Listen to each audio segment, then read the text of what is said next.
दंडोत प्रणाम. सर्वज्ञ श्रीचक्र प्रभूंनी प्रपंच हा नित्य व अनादीचा चौथा पदार्थ जरी सांगितला असला तरी त्याचा फोलपणा ही आपल्यासमोर आणलेला आहे.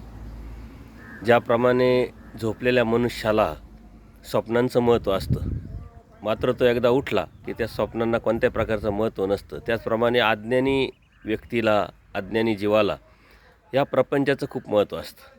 जेव्हा तो ज्ञानात येईल, अज्ञानातून बाहेर पडेल, त्यावेळेस मात्र त्याचं महत्त्व आपोआपच कमी होतं. आणि ह्याच प्रपंचाचं कार्यप्रपंच आणि कारणप्रपंच हे दोन भाग सांगून परमेश्वरांनी कारणप्रपंच नित्य सांगितला आहे, परंतु कार्यप्रपंच जो आपण जीवाच्या माध्यमातून कार्याला येतो तो मात्र अनित्य सांगितलेला आहे. आणि हाच कार्यप्रपंच कार्यकारणी विलयाज आहे. म्हणजे कार्याचा जो प्रपंच आहे हा कारणामध्ये विलय होतो, म्हणजे त्यात तत्समान होतो, त्यात जातो, आणि म्हणून तो अनित्य सांगितलेला आहे ना. आपण कितीही काही केलं तरी हे जे आहे हे सर्व इथंच राहणार आहे.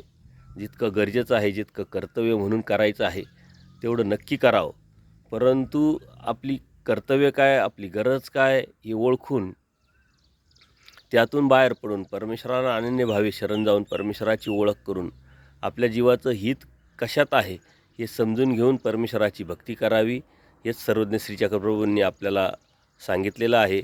आणि त्यांना शरण जाऊन आपण आपल्या परमेश्वराची भक्ती करत असताना आपल्या जीवाचं हित करून घ्यावं. दंडोत प्रणाम, दंडोत प्रणाम.